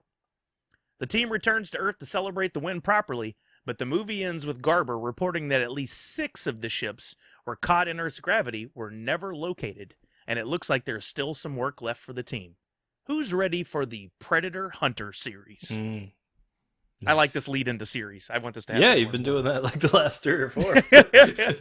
But how great would this be from week to week that these rogue 6 ships of Predators who are left, who may be the only Predators left, are on Earth trying to fend for themselves, and the world is aware of the Predators. Yeah, that's cool. And they're the hunted. Exactly. Yeah, I like that. And the title that I came up with, Predator Retaliation, can play both ways. Right. It's a retaliation for the humans, but it's also was a retaliation for the Predators. That's right. Yeah, I like that. I think that was really cool to bring members from the other, pluck them from each one and bring them together. That's really neat. I think like the Avengers. You're right. It is the Avengers. Yeah, so we both have a Predator invasion. Then it's bad news for the humans. Even though we went to pretty different directions, we somehow went through those same loops on the way there. Yeah. No, that's really nice. I like that. And I think I think they've been wanting to bring Arnold back for every one of these. I think we've talked about it in the trivia a little bit. It just never happened, which is kind of a shame. But you have to. I don't care how old he gets. I think there's a way to work him into the story because he has, while he may have had the military skill in the body in the first one, he'll always have the knowledge. He was smarter than the rest. That's why he survived. Well, actually, it was dumb luck that got the mud on him, but he was also smart enough to realize what was happening. So that's true. Okay. Well, we have presented our options for how to continue the Predator franchise, but there is one coming up. A retake, if you will, and I will. The title is, we don't know, but it's possibly Predator, possibly Skulls or Predator Skulls. But they're booking this as Predator 5. So Yeah, I think that's right then. So That's 1, right. 2, Predators was 3. Yeah. The Predator was 4. This would be 5. Right. So they're skipping the whole Alien versus Predator thing. Is still an offshoot and not a main part of this. Okay. So according to Dan Trachtenberg, who is set to be the director of this upcoming Predator film, he's already begun working on the new Predator project for almost 4 years before the announcement was made public. The 5th entry in the series, not counting those Alien vs. Predators, will reportedly not have any connection to The Predator, the confusingly named previous film that was co-written and directed by original Predator cast member Shane Black. The plot details and further information are unknown, though television writer-producer Patrick Eisen is reportedly writing the screenplay. Now, that was from one source. I pulled from other sources a bit more that may or may not be the true synopsis here, so it's all conjecture at this point. But one of the other articles says, the story will follow Key, a Comanche woman who goes against gender norms and traditions to become a warrior. Many years ago, in a time before any Europeans had ever encroached on their lands, the Comanche people had a well-defined society and gender norms. Key is very close to her younger brother, Tabe, who is being groomed as a leader. As capable as any young man in the tribe, Key has always been a teacher and a source of inspiration for Tabe. In the Comanche way, she is Patsy, the elder sister, that has helped to shape him. Key is a truth-teller and has insight that others do not. A tomboy, she wants to prove herself in the masculine world of the Comanche. When danger threatens them all, Key sets out to prove that she is capable as any young warrior. That's very detailed for have nothing to do with the Predator. Yeah. So I think it's a misdirect. It could be. But yeah, it speaks to what I think a lot of us has wanted, where it takes place in the past, a prequel. And I thought that too. So we'll get. And I actually was going to go that way with my story at first, but I couldn't pass up on the chance to bring back all the stars from the other movies. Yeah. Because the gun given to Glover indicates that there should have been a story before we knew all this. That's right. And so there are a lot of comics that picked up and filled in a lot of these stories too. So in the comics, I think Dutch comes back for a little bit. I think his brother is a character as well, which we never really got. But I think they do tell that story of where the origin of that gun as well. So if you want more and you're tired of waiting on it, go find the comics. There's plenty of stories still told about the predator species. It is confirmed, however, Dan Trachtenberg is directing. Now, he did 10 Cloverfield Lane, which I really enjoyed, which is another continuation of a franchise. He also did an episode of Black Mirror and an episode of The Boys, which I've enjoyed those as well. So I love The Boys. You can go look up which episode it was and decide if those are episodes you enjoyed, but I've enjoyed all those. This will be written by Patrick Eisen, who did an episode of each of the following: Wayward Pines, Kingdom, Jack Ryan, and Treadstone. Not a huge resume for this guy, and only one episode of each of those, so I don't really know what to say about that. And it's mostly confirmed, I believe, that Amber Midthunder will be the main character here. She was Carrie Loudermilk in Legion, and I don't know if you guys watched Legion, but parts of it. It was amazing. It was so weird and bold in its weirdness, but man, I really got to enjoy it, and I was furious when it was canceled, because I have to say it was probably one of the best Marvel projects that they've done. It was just really, really good, and that was a huge misstep to cancel that. That could have gone on. Everybody I knew that watched it loved it. I just got away from it. I need to go back and try again. It was amazing. I did not expect to enjoy it so much, and I really did. And she was nice on it, but it was like her character to me was pretty minor, and she didn't really get a huge chance for a range as an actress on the show, I felt. So I don't know. It's hard for me to make any predictions on this one. I mean, I like the director. The writer I couldn't really speak to. She's okay. If it's a prequel, I think that's a very clever way to do like sort of a soft reboot where you're just kind of, you don't have to worry about acknowledging everything that's already been done. You just go before then. So it could be a lot of fun. Plus we don't have to worry about there's that thing with sci-fi movies and action movies where everything has to be bigger and, different than the last one. Well, we don't need that here. What were you saying? It's pretty interesting to me that Trachtenberg is involved and directed Cloverfield Lane, because there was also a big conversation I read about, a bunch of leaks about the next Cloverfield movie being the first one that isn't another movie that shimmied into the universe, because that's what they've done with the last two, I think, one or two. Originally, 10 Cloverfield Lane was not part of Cloverfield. They added that at the end. Right. But they're talking about doing that one and going back in time to World War II to talk about how Cloverfield was an issue going for generations, and that he would be involved in both projects. Pretty interesting. They also have been known to do big-time misdirects for the Cloverfield films, like way more than any other film is ever willing to do. Like, they'll rename them, they'll give them weird stories, give you the misdirects, and then all of a sudden, boom, here's a film. So, interesting. Could they be redirecting us and it's actually a Cloverfield film? It's possible. Well, that what would if they be crossed rude. over each other? What if like in your story, the predators are coming in to help take out an alien species so the humans wouldn't be destroyed too early? Could be. Why not? Go for it. I'd like that crossover. Let's see that. Predators fighting these giant ass beasts. That'd be cool. Yeah. Yeah, I look forward to some more Cloverfield. I really enjoyed that movie. I really liked 10 Cloverfield Lane, and I know it was forced in the end to be a Cloverfield. But it was good. But I enjoyed it. And the Cloverfield Paradox was quirky and okay, but I still enjoyed it. Like, it had entertainment value. Was there another one? Yeah.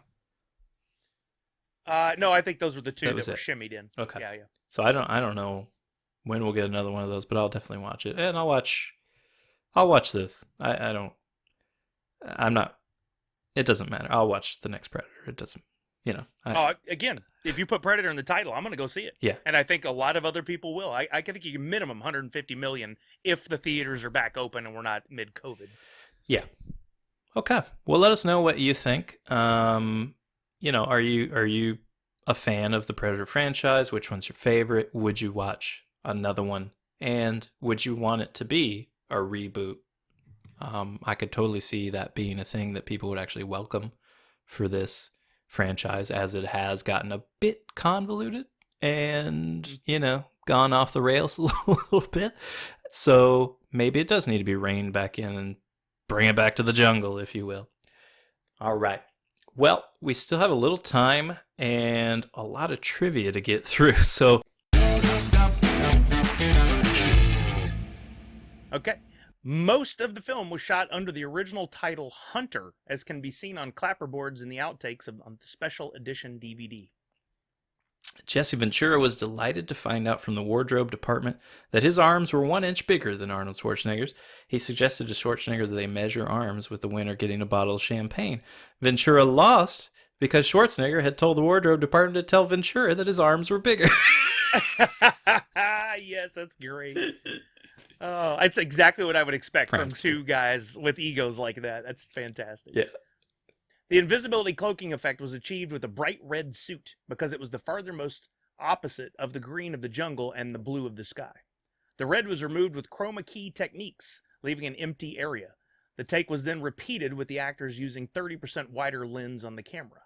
When the two takes were combined optically, the jungle from the second take filled in the empty area. Because the second take was filmed with a wider lens, a vague outline of the alien could be seen in the background scenery bending around its shape. Wow, that's cool. That's really clever. Like, how smart. Whoever thought of that, bravo. Because that's one of the things I really enjoy about Predator is that those effects hold up. They look good. They fantastic. Like, honestly, if you just introduce somebody to that movie who had never heard of it, they'd probably assume it was filmed recently. Yeah. Like, it could have been. It looks great, and the creature effects when we finally get to see him up close and stuff are fantastic. Mm-hmm. Jean-Claude Van Damme was originally cast to play the Predator, the idea being that the physical action star would use his martial arts to make the Predator an agile, ninja-like hunter. However, the original design for the Predator was too cumbersome and difficult to manage in the jungle, and Van Damme couldn't make the required movements in it. Additionally, it was reported Van Damme constantly complained about the monster suit being too hot, while also voicing his reservations on numerous occasions about the fact he would not be appearing on camera without the suit. I mean, and I've seen the outtakes, it looked weird. Yeah. The Predator costume weighed over 200 pounds, and even though 7'2" Kevin Peter Hall was a large and powerful man, he had to be connected to a bungee rig to enable him to move more believably. Wow. 200 pounds? Dang. How do you do that? That's insane. That's insane. That's a big boy, 7'2". Yeah, he's a big guy. Carl Weathers joked in an interview that Arnold Schwarzenegger got him addicted to cigar smoking during filming. Arnold, famous for smoking cigars, offered one to Weathers, who initially declined because he was a non-smoker from his pro football player days, but eventually gave in. Once Weathers had tried it, Arnold gave him an entire box. Weathers ended this part of the interview by looking at the camera and cheerfully declaring, "Shame on you, Arnold. Shame on you." I like Carl Weathers a lot. I saw him at a con a few years ago. He's still in immaculate shape, but he is a smart dude. Very smart. I've always liked him too. He's great. Mm-hmm. The Predator's blood, a goopy substance with the color of Mountain Dew, was made on set using a mixture of the liquid from Inside glow sticks and KY jelly. That sounds toxic. Yeah, I don't know what's in glow sticks. Real venomous snakes and scorpions invaded the set during filming. Scorpion. The distinctive clicking and gurgling sound the Predator makes throughout the movie was thought up by Peter Cullen. After the producers approached him to give the Predator a voice, he was taken aback because he had no idea what such a creature was supposed to sound like, not to mention that the producers were reluctant to show what the character was finally going to look like. They relented and showed him the design, and Cullen, who thought the Predator resembled a dying horseshoe crab, remembered as a kid how if he turned one over, it would gurgle, and that became the Predator's sound. The character of the Predator was never meant to make the distinctive clicking sound. Peter Cullen had finished 11 reels of King Kong and was coughing up blood. He chose this vocalization because it was easy on his voice. Whoa. Yeah, apparently he did the voice for King Kong, and it was really tough on him. Dude, that's crazy. Yeah. Coughing up blood, jeez. The Predator just did, well, he did whisper in a lot. That's why he did the whispering thing. Turn around. The studio's insurance company would not agree to insure the production unless a bodyguard was hired for Sonny Landham, Billy, for the sole purpose of protecting people from Sonny. The bodyguard followed Sonny everywhere to ensure he didn't get into a fight since he was well known to be violent and short-tempered. Jesus. Yeah. Maybe that's why we didn't see that guy in many more movies over the years. Yeah, I'd say so, which is a real shame. Yeah. He's good. He had a thing. Like, he was cool. Mm-hmm. Shane Black came up with the coarse jokes that he tells in the film. That's all Shane. That's all those good pee jokes. Yep. Yeah. Oh, boy. Why'd you say that twice?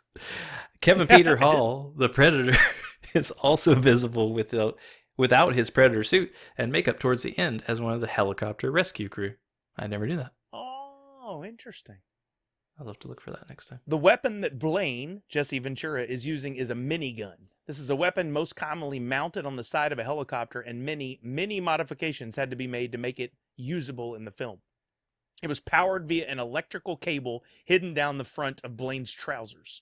The firing rate was slowed down to approximately 1/3 the normal rate of fire, both to reduce consumption of blanks and to make the spinning of the barrels visible on film. Dude, that scene is like one of the most epic things ever in film. So amazing. They had to slow it down. Although they were never mentioned in the final film, the full names of the main characters in the original script were Major Alan Dutch Schaefer, Staff Sergeant George Dillon, Sergeant Mac Elliott, Sergeant Blaine Cooper, Sergeant Billy Soule, Corporal Pancho Ramirez, and Corporal Rick Hawkins. Yeah, we never... Alan Schaefer? No, I just like they each have a single name. That made them badasses. Oh, yeah, it was cool. Shane Black spent his free time on the set writing the screenplay for The Last Boy Scout. I love that movie, too. Yeah, I Touch remember me that. again and I'll kill you. I haven't seen that in a long time, but I remember enjoying it. Stan Winston... He's the one that probably came up with that joke, too. What'd you trip across the room and accidentally stick your away? Woo. Stan Winston was inspired by a painting of a Rastafarian warrior in the producer's office. That's a painting you have in your office? I saw that and I thought it was a great starting concept for the Predator, Stan Winston said. I started drawing and redesigning this alien character with quills that in silhouette would look like dreadlocks. During the same period of time, aliens had come out and Jim Cameron and I were flying to Japan to participate in a symposium about the movie. We were sitting next to each other on the plane, and I was sketching and drawing the Predator. The mandibles of the Predator were the idea of James Cameron, who stated, I've always wanted to see something with mandibles. So we answered a couple of the other questions there through that. I want to be in that third seat next to Stan Winston and James Cameron. That would have been an epic flight. Yeah, how do you not, make excuses to get out of your seat and go, drop your script in their lap? Yeah, exactly. Oh, I'm sorry. Did I drop my award-winning script? Body count, 69 humans, most of them at the hands of Dutch Schaefer. 1 scorpion, 1 boar, and 1 predator. Yes, I love it. That's a great body count. All right, moving on to Predator 2. The filming of the alley scene was very troublesome for the filmmakers due to the rough neighborhood. The alley was littered with garbage, most of which was used in the film, and plagued with large rats. Local residents, angered by the noise created by the film crew, would throw bottles and paper bags filled with feces from windows at the crew in the alley below. Worst of all, the film crew found a dead body hidden amongst the garbage. Holy crap. The Predator is nothing. Get out of there. No kidding, right? The Jamaican voodoo posse gangs seen in the film were based on actual gangs that were terrorizing New York City and Kansas City in the mid to late 80s. I hope they weren't stringing people up like they did in the movie. Right? Yeesh. The film was recut over 20 times, according to Stephen Hopkins, because of more graphic shots of mutilated bodies and decapitations by the Predator. The film was initially given an NC-17 rating. Dang. Yeah, I have to say, as gruesome as the first one is, I think that second one might actually be worse. It is pretty gross. Yeah, it definitely is. Because there's just way more of it, more frequent throughout the film. Yeah. The Elder Predator suit was made from the original Jungle Hunter outfit from Predator in 1987, with different armor pieces applied.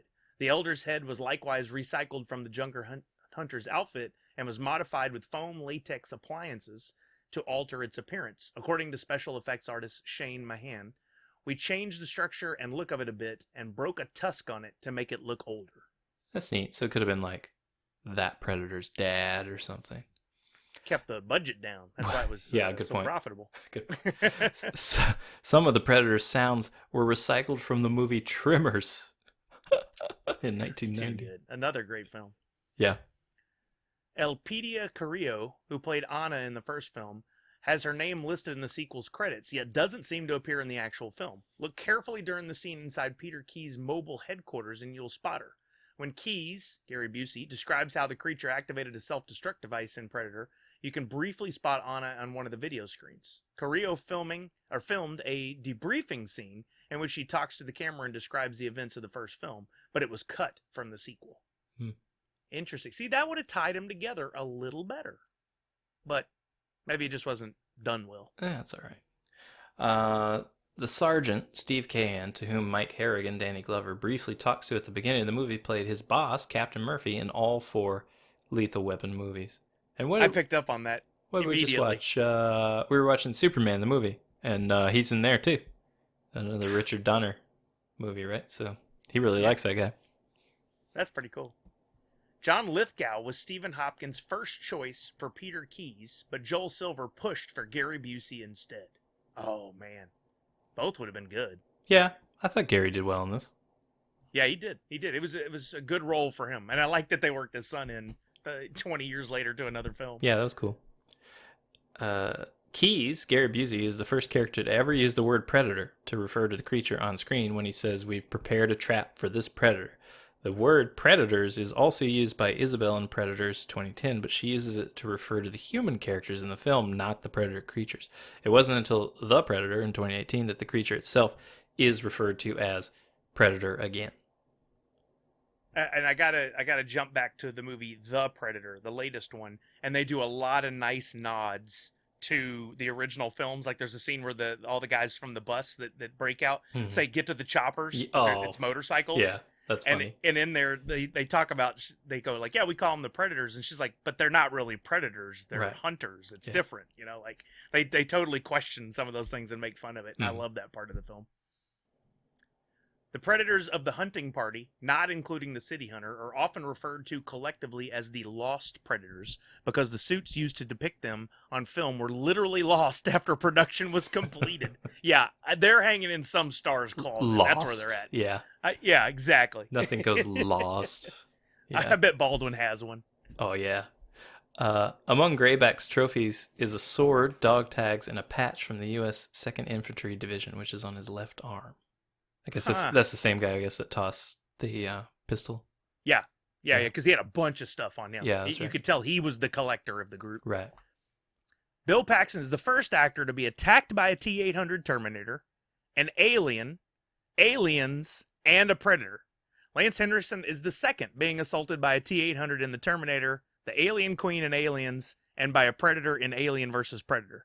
Contrary to popular belief, not all of their characters are killed by these creatures.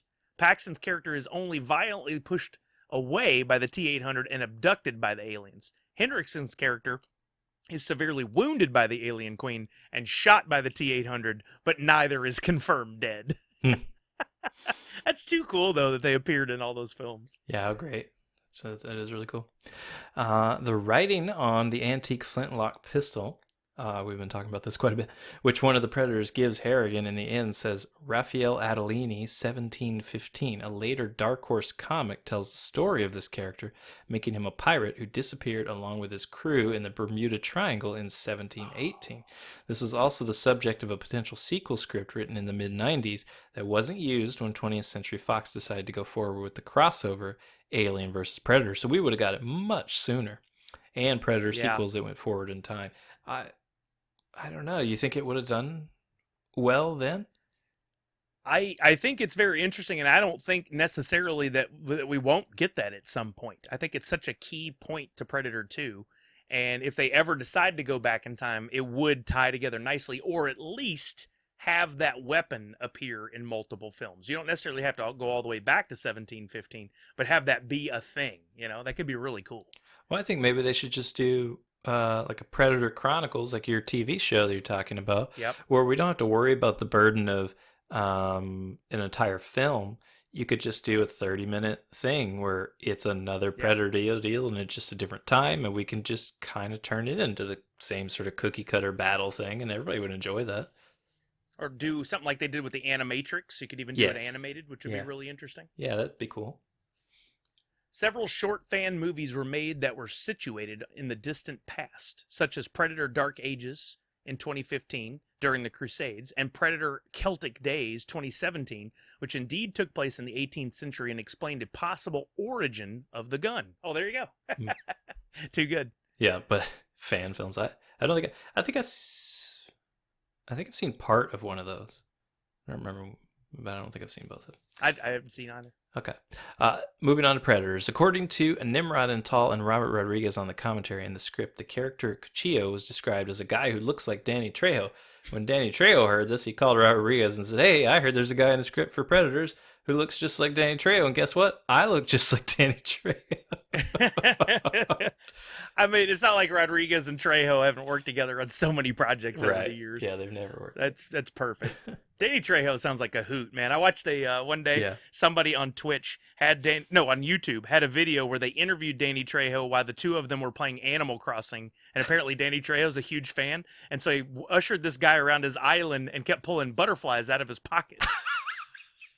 It's hilarious. He goes fishing with the guy while he's answering questions. I was dying laughing. That's funny. Vanessa has his cookbook. Danny Trejo has a cookbook. Oh my god! We've had a few things There's from a him. place It's really in good. Austin, Trejo's Tacos. They're really good. Cool. Louis Ozawa insisted his character Hanzo fight using kendo, as he was a practitioner of the martial art, instead of using kung fu, as most Hollywood films do. The hunting dogs are based on one of the creature's skulls seen in the trophy case on board the Predator ship near the end of Predator 2. That's cool.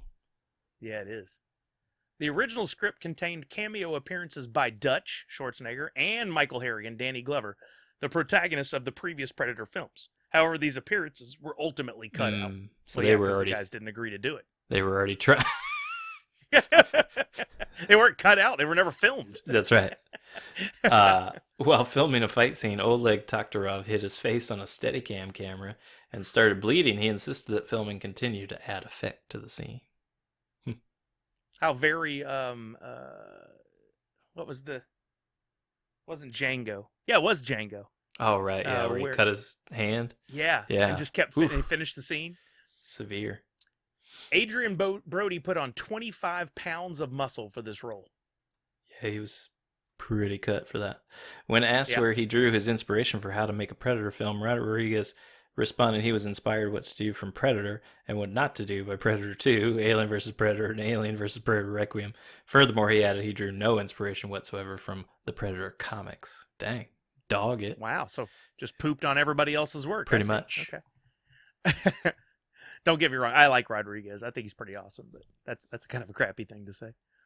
One indication that the Predators have been using the hunting grounds for a very long time is when they first come into the Predator camp, just before they see the classic Predator on the totem pole. There is a Neanderthal skull next to a human skull on the ground as a trophy. The Neanderthal subspecies became extinct 40,000 years ago. They've been bringing them there for a while, huh? The original plan was to alter the 20th Century Fox logo, turn it into heat vision as seen from the Predator's viewpoint. Halfway through the fanfare, the studio nixed that particular idea. That would look cool. Oh, come on. That's awesome, man. Yeah. It's no worse than the recorder that plays the 20th century.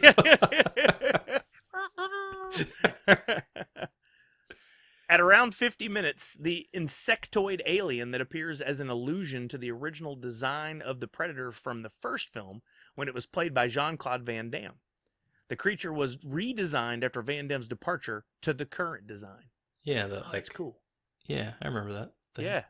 Shortly after being hired as the director, Nimrod Antal was informed that the movie would be scrapped because the script wasn't deemed good enough. Antal was then given 2 screenwriters and 10 days to write a new story outline from scratch in their basement. According to Antal, by the end of the place was such a mess and smelled so bad that the Predators camp in the movie was heaven by comparison. Well, we could have done it in half the time. Just kidding.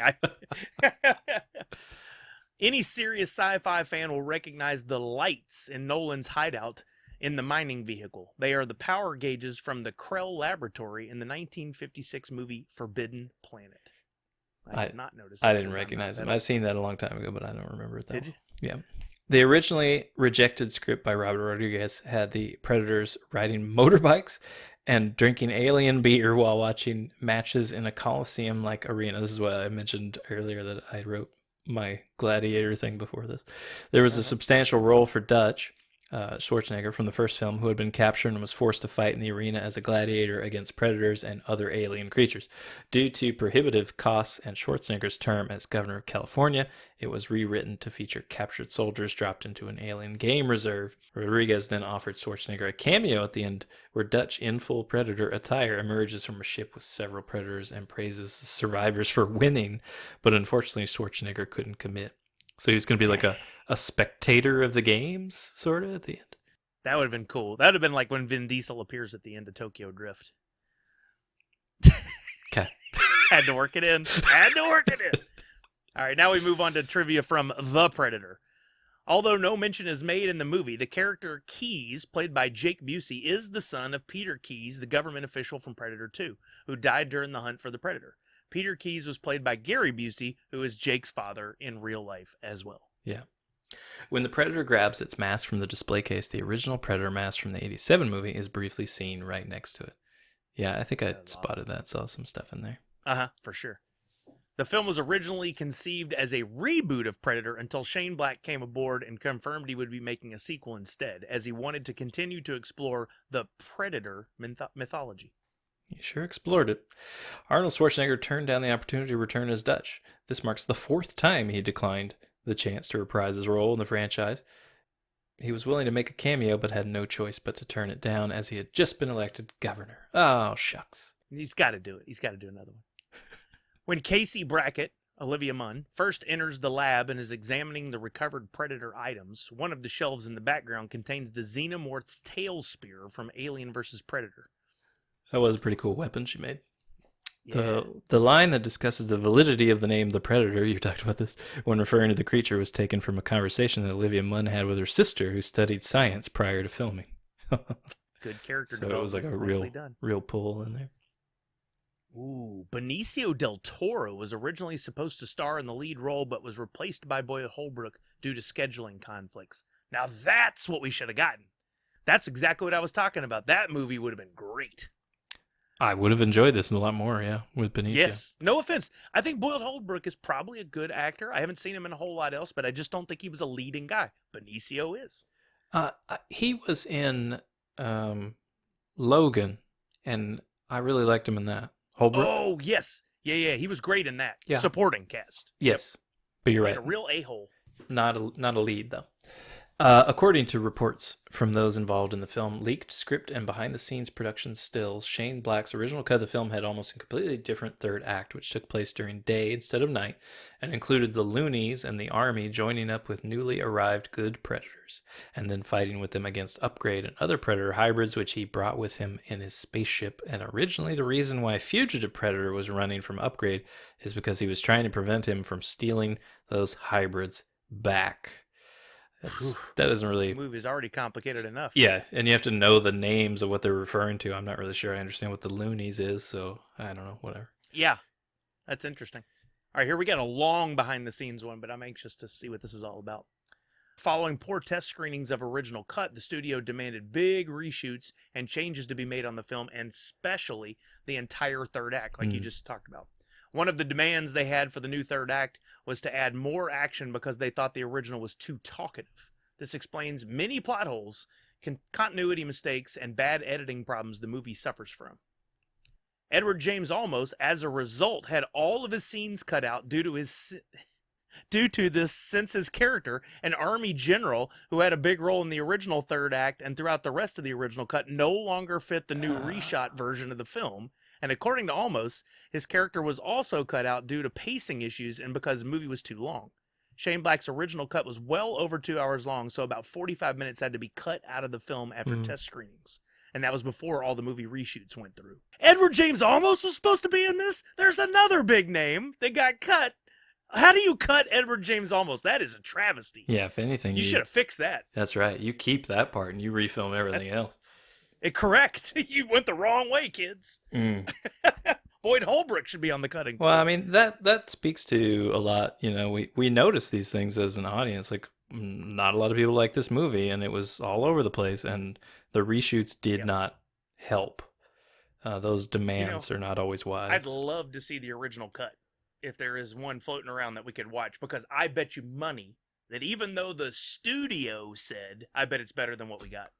It'd just be nice to see Edward James Olmos. The middle school that Rory attends is called Lawrence A. Gordon Middle School. Lawrence Gordon was the producer of the original movie, Predator. Smooth. 2 scrapped alternate endings were filmed to tie this film to the Alien franchise. One where the sarcophagus opens to reveal a cryostasis pod marked Wayland Yutani. Is that how you say that? Yeah. Okay. Containing Ellen Ripley. Oh, come on. And another where it contained an adult Rebecca Newt Jordan from Aliens. This was supposed to be a nod to Neil Blomkamp's canceled Alien film. Dude, they screwed this movie up. That would have been epic. I would have loved it. If they had opened it and Ripley was in there, I'd have pooped myself. That would have been amazing. God, that would have been exciting. The final piece here is the body count. It's 58. I don't think any boars or scorpions were killed in this one, but... Was this before or after all the edits? Because it would have been funny if every time it ended in 69 deaths. Yeah, who knows? Keep a common theme. All right, this has been a wild and a lot of fun episode here, and hope you had a great time. Thanks for sticking with us. We will be back with another episode very soon. Until then, join us on Wednesdays for our live episodes and play that movie trivia. It is a ton of fun. That's on twitch.tv/movie retakes. Yeah, don't forget to jot down that secret code word. I'm not giving you, again, you'll just have to go back. It's somewhere around the 10-minute mark for those of you who like to skip the real content of the podcast. Don't forget to leave reviews on Apple Podcasts so you can possibly win a sticker like Mad Sweet did on this episode. And then, have a good one. Look forward to the next episode. If you have an idea on what it should be, please let us know. In the meantime, share this with about 1 million of your closest friends as well. That would be a great help. Thanks. That's right. I am Matt Sully. As always, support a writer, read a book. And this is Big Sully saying, Nerds Unite. The Lone Ranger from Rampart Station? That's the wrong Ranger? I thought he was here to fix the air conditioner. I said, lady, you are under arrest. And she said, why? I said, because your husband is dead. You killed him. And you know what she said without missing a beat? No. She said, I stabbed that son of a bitch plenty of times. He never died on me before.